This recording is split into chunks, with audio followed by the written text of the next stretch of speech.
السلام علیکم ناظرین، میں ہوں آپ کا میزبان عمران جنجوعہ۔ پروگرام آج کا پاکستان میں آج ہم گفتگو کریں گے سیاسی حوالے سے اور معاشی منظرنامے پر اور قانونی پہلوؤں پر۔ ہمارے ساتھ جو ہمارے مہمان موجود ہیں ان سے ہم آج محو گفتگو ہوں گے۔ ہمارے ساتھ موجود ہیں بے لاگ تجزیہ کرتے ہیں جناب محمود اعجاز بٹ صاحب ہیں۔ ہمارے ساتھ آگے موجود ہیں دوسرے مہمان، بڑی گہری آئینی اور قانونی پہلوؤں پر وسعت اور نظر رکھتے ہیں جناب عمران فیروز ملک صاحب۔ اس کے علاوہ سیاسی گفتگو ہم کریں گے۔ ہمارے ساتھ موجود ہیں پی ٹی آئی کے رہنما جناب صادق خان ترین صاحب۔ تو جناب پروگرام کا آغاز محمود اعجاز بٹ صاحب آپ سے کرتے ہیں۔ تو سب سے پہلے تو یہ آج کل آپ کو پتہ ہے بڑا اہم ایک 2-3 دن سے ایک معاہدہ ہو گیا اور پاکستان اور سعودی عربیہ کے درمیان جی۔ تو میرے خیال سے حکومت کی ایک بہت بڑی اچیومنٹ ہے۔ اس زاویے سے اس حوالے سے آپ کیا جی عمران صاحب، اس میں میری سبمیشن تو یہ ہے کہ اپیرنٹلی تو بہت اچھی بات ہے اور پوری ظاہر ہے قوم خوش ہے۔ آپ دیکھیں کہ جو پاکستانی وہاں پہ مقیم ہیں سعودی عربیہ میں، وہ بھی بہت خوش ہیں، پاکستان کے لوگ بھی بہت خوش ہیں، یہاں کی جو اسٹیبلشمنٹ ہے، ہمارے جو ڈیفنس کے ادارے ہیں وہ بھی خوش ہیں، ہمارا جو بزنس اور ٹریڈ کی آرگنائزیشنز ہیں وہ بھی بہت خوش ہیں۔ اس کو پازیٹیولی ہی لینا چاہیے، بڑی اچھی بات ہے۔ لیکن یہ کچھ اس میں کچھ ٹیکنیکل چیزیں ہیں، وہ میں چاہتا ہوں کہ ہمارے ناظرین کو ضرور پتہ ہونی چاہیے۔ دیکھیں، یہ جو پاکستان اور سعودیہ کے جو پیکٹس ہیں، جتنے بھی اگریمنٹس ہیں، اس کی یہ 1951 سے اس کی کنٹینیوٹی ہوتی ہے، اور 1951 سے لے کر دیکھیں آج تک مختلف ہم ایگریمنٹس میں گئے ہیں، مختلف پیکس ہوئے ہیں، اور تجارتی پیکس بھی ہوئے ہیں، ڈیفنس کے بھی ہوئے ہیں۔ اور اس پیک کو کیوں زیادہ پذیرائی مل رہی ہے یا اپریسیشن مل رہی ہے، وہ اس لیے زیادہ مل رہی ہے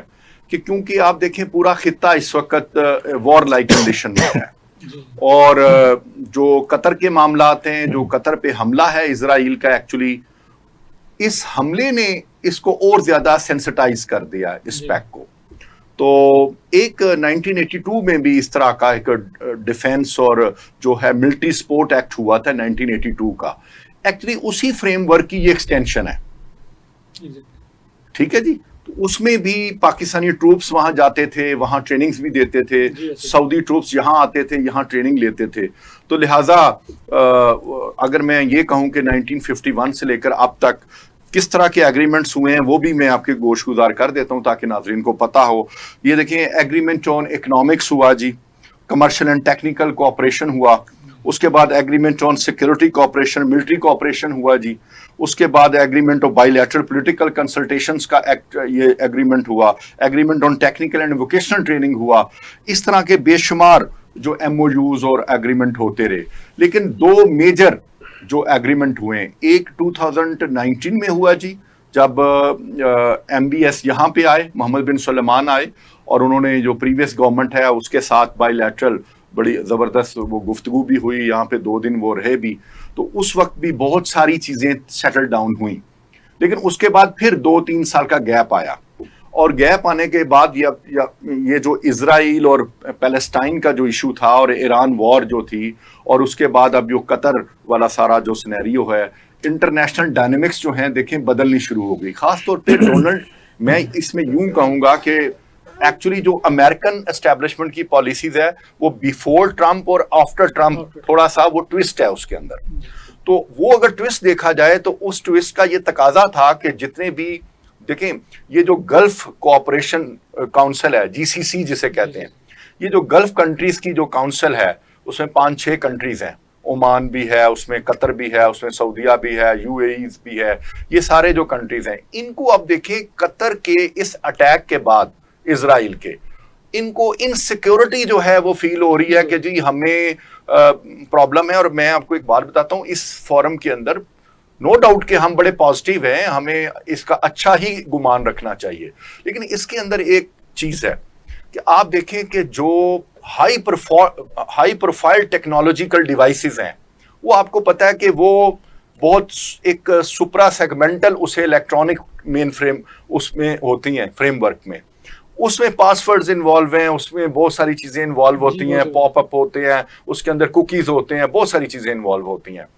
تو اب عرب کنٹریز کے وہ جو پاپ اپ ہیں اور وہ جو کوکیز ہیں, ایکچولی وہ مین فریم کمپیوٹرز کے ساتھ کسی نہ کسی سافٹ ویئر سسٹم کے ساتھ وہ اٹیچ ہوتے ہیں بیک اینڈ پہ جا کے. تو اب کروڑوں اربوں روپے کے ڈیوائسز یا ویپن لینے کے باوجود بھی اگر آپ وہ والے جو پاسورڈز ہیں وہ اگر انسٹال نہیں کر سکیں اور وہ پاسورڈ چل نہیں سکیں پاسورڈز, تو آپ مجھے بتائیں کہ وہ ملک جو ہے اس کا دفاع جو ہے وہ سٹیک پہ ہے, وہ رسک پہ ہے. تو لہٰذا in the light of this scenario جو سعودی عرب کی اور دوسرے کنٹریز کی اور جی سی سی کی یہ ایک بڑی ایکسٹریم وش تھی کہ ہم کچھ ایسے ملکوں کو آن بورڈ لیں جن کا اسلحہ, جن کے ویپنز, جن کی جو ٹیکنالوجی ہے, ان کی جو پاسورڈ والی جو ٹیکنالوجیز ہیں اس کو ایکویٹ کر سکیں اور اس کو ڈیفنس دے سکیں.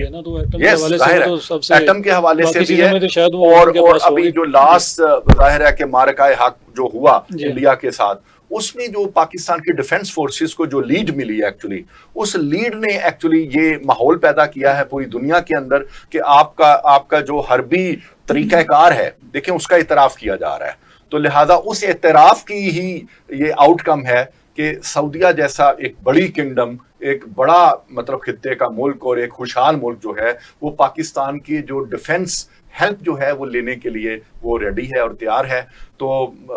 اس میں یہی دیکھا جا سکتا ہے کہ اللہ کرے کہ یہ معاہدہ جو ہے وہ آگے بھی چلے اور پاکستان کی جو اکنامک اور سوشو جو پیرامیٹرز ہیں وہ اور امپروو کریں. اس سے میں آتا ہوں بٹ صاحب کی طرف. ملک صاحب آپ سے قانونی طور پر تو بات ہوگی, قانونی پہلوؤں کے حوالے سے تو بات کریں گے, لیکن میں اسی حوالے سے اسی چیز کو آگے کنٹینیو کرنا چاہتا ہوں کہ یہ جو پاکستان کے لیے ایک اعزاز کی بات ہے کہ حرمین شریفین کا تحفظ, اور اس حوالے سے آپ کیا کہتے ہیں؟ میرا بھی یہی خیال ہے کہ یہ بڑی خوشائن بات ہے. بینگ اے نیشن ہمیں اس پہ فخر ہے کہ ہماری ڈیفنس فورسز نے اس سے پہلے انڈیا وار میں جو ڈٹرنس دکھائی ہے اور جس طرح سے انہوں نے انڈیا جیسے بڑے ملک کو دھول چٹائی ہے, اس سے پوری دنیا میں ایک میسج کیا ہے کہ آپ کی آرم فورسز پروفیشنل ہیں, آپ کے پاس جو ایکوپمنٹس موجود ہیں وہ اس قابل ہیں کہ وہ کسی بھی طاقت کے اگینسٹ, چاہے وہ کتنی بڑی کیوں نہ ہو, اس کے پاس کتنی جدید ٹیکنالوجی کیوں نہ ہو, آپ کے پاس یہ کیپیبلٹی ہے کہ آپ اس کو ہرا سکتے ہیں, آپ اس کو اوور پاور کر سکتے ہیں. تو کہیں نہ کہیں یہ ہماری ڈیفنس فورسز نے جو ریزیلینس دکھائی یہ اس کی کامیابی ہے.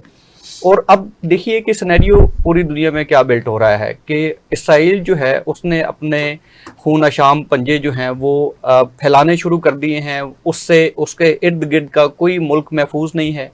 آپ دیکھتے ہیں کہ جہاں کہیں ان کا منہ آتا ہے وہ ایران پہ اٹیک کرتے ہیں, دوحہ پہ اٹیک کرتے ہیں.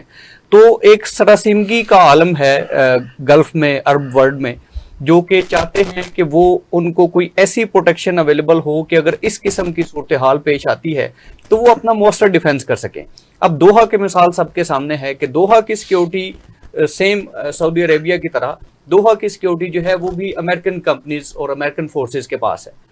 اس کے باوجود آپ کے پاس بہترین ہتھیار ہونے کے باوجود, آپ کے پاس اچھا ڈیفنس سسٹم ہونے کے باوجود اسرائیل سے طیارے اڑتے ہیں اور وہ دوحہ میں آ کر ٹارگٹس کو ہٹ کرتے ہیں اور ان کو کوئی روکنے والا نہیں ہے. تو یہ جو سچویشن ڈیولپ ہوئی ہے اس میں عرب کنٹریز میں یہ انسیکیورٹی ڈیولپ ہوئی کہ اب ان کو اپنے ڈیفنس کے لیے جس پہ وہ تکیہ کر کے بیٹھے ہوئے تھے وہ شاید کافی نہیں ہے. تو ان کو اپنے ڈیفنس کے لیے اپنے مسلمان بھائی ملک یا اپنی ایک ایسی فورس جو ہے وہ یونائٹ کرنی ہے کہ وہ اس جیسی استحصالی کیفیت میں کہ جہاں پہ آپ کا وہ ملک جس نے آپ کا تحفظ کرنا ہے وہی ساتھ مل کے اٹیک کروا رہا ہو. تو اس صورتحال میں آپ نے اپنے ملک کا ڈیفنس کیسے کرنا ہے؟ تو وہ صرف اسی صورت ممکن ہے کہ مسلم ممالک پر مشتمل ایک ایسا ڈیفنس سسٹم بنایا جائے, ایک نیٹو کی طرف پہ ایسی فورس کریٹ کی جائے جو کہ ان حالات میں مسلم ممالک کا تحفظ جو ہے وہ بجا طور پر کر سکے. اور اس میں ہمیں فخر ہونا چاہیے کہ اس میں جو لیڈ لے رہا ہے اس وقت تمام عرب ممالک کی بات کریں, تمام مسلم ممالک کی بات کریں تو آپ کی فوج سے زیادہ پروفیشنل فوج کسی کے پاس نہیں ہے. آپ کے پاس ایٹم بم ہے, آپ کے پاس اچھے ہتھیارے ہیں, آپ کے پاس ایک پروفیشنل فوج ہے, اور آپ نے ماضی قریب میں ارد گرد کی ہونے والی جنگوں میں بھی اپنی کیپیبلٹیز لوگوں کو بتائی ہیں کہ ہم کیا کر سکتے ہیں. تو آپ سمجھتے ہیں کہ ایک مسلم بلاک بننے جا رہی ہے؟ مسلم بلاک جی یہ شروعات ہے کہ میں یہ سمجھتا ہوں کہ this is the first drop of the rain. اس کے بعد آپ دیکھیں گے کہ مزید ممالک جو ہیں اسپیشلی یہ جو گلف کنٹریز ہیں دوحہ سمیت، میں یہ ایکسپیکٹ کرتا ہوں کہ اس کے بعد وہ بھی اس کی طرف بڑھیں گے اور انشاءاللہ ایک بلاک بننے جا رہا ہے جو کہ ایک سیسا پلائی ہوئی دیوار ہوگی اس جیسی بیرونی اگریشن کے خلاف. جی ترین صاحب، اسی والے کو میں کنٹینیو آپ کے ساتھ بھی سوال کو کرنا چاہتا ہوں کہ آپ کیا سمجھتے ہیں کہ موجودہ حکومت نے یہ جو معاہدہ کیا اور یہ ایک بہت بڑی عام فہم میں اگر دیکھا جائے تو یہ تو ایک کامیابی ہے، اس میں تو کوئی انکار نہیں کر سکتا. تو آپ سمجھتے ہیں کہ یہ ملکی حوالے سے یہ گورنمنٹ نے ایک اچھا ایک معاہدہ کیا اور ایک یہ مستقبل جو پاکستان کا آگے جو آ رہا ہے اس میں یہ معاہدہ پاکستان کے لیے اور کتنی اہمیت رکھتا ہے، اور سیاسی جماعتوں کے حوالے سے اس میں آپ کیا کہنا چاہتے ہیں؟ سب سے پہلے تو میں آپ کا اور آپ کا ٹیم کا شکریہ ادا کرتا ہوں کہ آپ نے ہمیں موقع دیا، یہاں بھی بلایا. دیکھیں ہم ہر اس معاہدے کی ہر اس چیز کی حمایت کرتے ہیں اور اس کی گہرائی بھی دیکھنا چاہیے اور اپنے قوم کو، پاکستانی عوام کو بھی اعتماد میں لے لینا چاہیے اس معاہدے کی صورت میں کہ اس معاہدے میں کیا ہے کیا نہیں ہے. کیونکہ ایک ریاست ان کی جو بنیاد ہوتی ہے، ایک ملک کی جو بنیاد ہوتی ہے وہ عوام کی وجہ سے ہوتی ہے. ان کی پلرز جو ہے وہ عوام ہے، ان کی جو اس کو ترقی دے سکتے ہیں تو وہ عوام ہے. کیونکہ ملک جو ہے نا، ایک ریاست جو ہے اس کی ادارے جو ہے وہ عوام کی ٹیکسز سے چلتے ہیں. وہ عوام کی جب عوام بہتر ہوئیں گے تو وہ ملک بھی بہتر ہوئے گا اور اس کی جو ادارے ہیں اور اس کی جو آرمی ہے وہ بھی بہتر ہوئیں گے. تو میں یہ سمجھ رہا ہوں کہ یہ جو معاہدہ ہوا ہے، ہم اس ہر اچھے معاہدے کی، ہم جس معاہدے سے پاکستانی قوم کو یا وہاں پہ جو سعودی عرب میں جو وہاں کی قوم ہے، جو وہاں کی حکومت ہے، ایک دوسرے کو پیدا پوچھ رہے ہیں، ہم اس ہر معاہدے کی حمایت کرتے ہیں. اور وہ معاہدہ جو ہے ان سے ہم یہ وہ کر رہے ہیں کہ آپ اپنے قوم سے اور اپنی عوام سے بھی اس میں رائے لینی چاہیے. جس طرح آپ کو پتہ ہے کہ ہماری جو بھائی نے بات کیا کہ ہماری پروفیشنل فوج ہے، بالکل، مگر بات یہ ہے کہ یہاں پہ جس طرح آپ سعودی عرب کے ساتھ معاہدہ کر رہے ہیں اسی طرح آپ نے افغانستان کے ساتھ بھی معاہدہ کرنا ہے، اسی طرح آپ نے انڈیا کے ساتھ بھی کرنا ہے، اسی طرح آپ نے ایران کے ساتھ بھی کرنا ہے. کیونکہ یہاں پہ جدھر ہم رہ رہے ہیں جس پاکستان میں، اس پاکستان کے چاروں طرف جتنے بھی ہمسائے ہماری، چاہے افغانستان ہو، چاہے ایران ہو، چاہے انڈیا ہو، چاہے روس بھی ہمسائے لگ رہا ہے، یہ کوئی بھی ہم سے خوش نہیں ہے. ہم اگر ہمارے ساتھ کوئی محلے میں، جس محلے میں یا بھائی ہم گھر لیتے ہیں یا کوئی ہم وہاں پہ مکان لیتے ہیں، سب سے پہلے ہم وہاں پہ چیک کرتے ہیں کہ اس محلے میں جو محلے دار رہتے ہیں کیا وہ صحیح لوگ ہیں، وہ ہم ایک دوسرے کے ساتھ زندگی گزار سکتے ہیں کہ نہیں گزار سکتے ہیں. تو سب سے پہلے بات یہ ہے، یہ اچھی اقدام ہے. ہم نے معاہدے بھی کرنا ہے، ہم نے اپنے ملک کو، اپنے ملک کی اداروں کو مضبوط بھی کرنا ہے، مگر ہم نے یہاں پہ بھی اپنے ہمسایوں کے ساتھ اچھے تعلقات قائم کرنا ہے. دیگر جو مسلمان مملکت ہے، جو سعودی عرب ہے یا قطر ہے یا ایران ہے، ہم نے اس کے ساتھ بھی اچھے تعلقات قائم کرنا ہے. اور ایک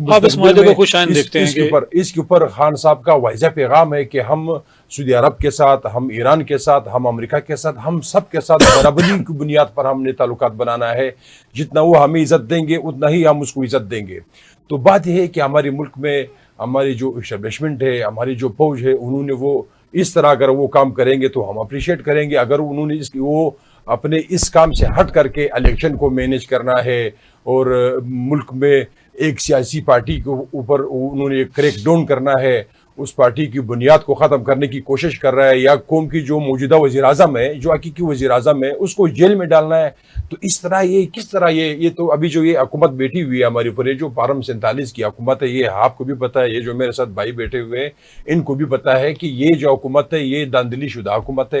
یہ داندلی زدہ حکومت ہے، یہ سب کو پتہ ہے، پوری پاکستان قوم جانتے ہیں. اس حکومت کی کیا حیثیت ہے کہ لیکن داندلی زدہ حکومت نے معاہدہ جو کیا یہ خوشائن معاہدہ ہے. نہیں، معاہدہ وہ حکومت کر سکتی ہے جو حقیقی حکومت ہوئے. دیکھو معاہدہ یہ پاکستان جب 75 سال سے بنا ہوا ہے، روز ہم سنتے ہیں کہ آج اس کے ساتھ معاہدہ ہوا، کل اس کے ساتھ معاہدہ ہوا، آج اس کے ساتھ معاہدہ ہوا، اس معاہدے سے ہمیں یہ فائدہ ملے گا، اس معاہدے سے ہمیں یہ فائدہ ملے گا. مگر یہ 75 سال سے پاکستان تو قرضے کے اندر ڈوب رہا ہے. چلے میں آتا ہوں ترین صاحب آپ کی طرف، دوبارہ آتا ہوں میں آپ کی طرف. اگر پاکستان قرضے سے نکلتا، اگر آپ کی عوام کی صحت کے حوالے سے، مہنگائی کے حوالے سے وہ اس چیزوں سے نکلتا تو تو ہم کہتے ہیں کہ بھائی بالکل صحیح ہے. تو میرا یہ ہے کہ جو اس وقت حقیقی جو وزیر اعظم اس قوم کو اس کو یہ فیصلے کرنا چاہیے. بٹ صاحب کیا کہتے ہیں موجودہ حکومت کی جو کارکردگی ہے اس وقت، جو معاہدے ہو رہے ہیں، یہ معاہدہ تو ہے، اس کے علاوہ جو معاشی طور پر جو IMF کے ساتھ جو ڈیلز ہوئی ہیں، جو معاملات چل رہے ہیں، تو اس سے آپ سمجھتے ہیں کہ سیاسی استحکام آ رہا ہے یا آئے گا، یا آگے جو تسلسل ہے وہ کیسے چلے گا؟ معیشت اس سے بہتر ہوگی استحکام جب بڑھے گا تو؟ جی عمران، آپ کا بڑا ہی ویلڈ کوسچن ہے، بڑا ریلیونٹ ہے آج کے سینیریو میں. لیکن جو میری اپنی پرسنل آبزرویشن ہے وہ اس طرح ہے کہ آپ دیکھیں کہ جو اس حکومت کی کارکردگی ہے یا پرفارمنس ہے، اگر ہم اس کو یوں لے لیں کہ یہ گڈ گورننس ہے یا بیڈ گورننس ہے، جی جی، تو ہم اس کو قطعی طور پہ گڈ گورننس کے زمرے میں نہیں لا سکتے. ٹھیک ہے، پارشلی بہت اچھے اقدامات بھی ہو رہے ہیں، جیسے پنجاب گورنمنٹ بڑی پرو ایکٹیولی مطلب ایجوکیشن میں بھی، ہیلتھ میں بھی، یہ ابھی آپ کے سامنے جو سیلاب کے اس میں سارے انہوں نے اقدامات کیے ہیں، بڑے پرو ایکٹیولی کیے ہیں انہوں نے. ان کے منسٹرز جو ہیں وہ فیلڈ میں ہیں، وہ سیلاب میں ہیں، وہ پانی میں آپ کو بورڈز پہ نظر آ رہے ہیں. تو اس طرح کی اپیرنٹلی تو بڑی اچھے ان کی جو اقدامات ہیں وہ اپریشیبل ہیں. وہ ہمیں دیکھیں، ایک دیکھنے والے کی جو نظر ہے اس کو تو وہی کہنا چاہیے جو اسے نظر آ رہا ہے. لیکن اگر آپ اس کو تھوڑا سا انڈر نیتھ لے جائیں اور اس کو سرفس سے ذرا نیچے جا کے دیکھیں، تو میں سمجھتا ہوں کہ آپ اگر گلوبل کمپیٹیٹیو انڈیکس کا موازنہ کر لیں، اگر آپ اپنے جوڈیشل انڈیکیٹرز دیکھ لیں ورلڈ کے، تو آپ کہاں کھڑے ہیں. جو انٹرنیشنل ادارے جو آپ کو مینج، دیکھیں نا، وہ آپ کو واچ کر رہے ہوتے ہیں، انٹرنیشنل ادارے وہ آپ کے ہر سیکٹر کی ریٹنگ کر رہے ہوتے ہیں. دیکھیں، ایک اسٹوڈنٹ بہت اچھا ہے، ہر ٹیچر کہتا ہے کہ جی یہ اسٹوڈنٹ بڑا اچھا ہے، بڑا نائس ہے، جی بہت اچھے کپڑے پہنتا ہے، یونیفارم صاف پہنتا ہے. لیکن اس کی دیکھیں پرفارمنس کہاں سے آتی ہے. جب رزلٹ آئے گا نا اس بچے کا، اس اسٹوڈنٹ کا، تو پتہ چلے گا جی اس نے فزکس میں، مطلب آپ کہتے ہیں کہ رزلٹ ٹھیک آ رہے ہیں. ہاں جی، رزلٹ ٹھیک ہے. جی جی، رزلٹ ماشاءاللہ اچھے بات آ رہے باتوں میں ہیں. آپ کی طرف قانونی والے سے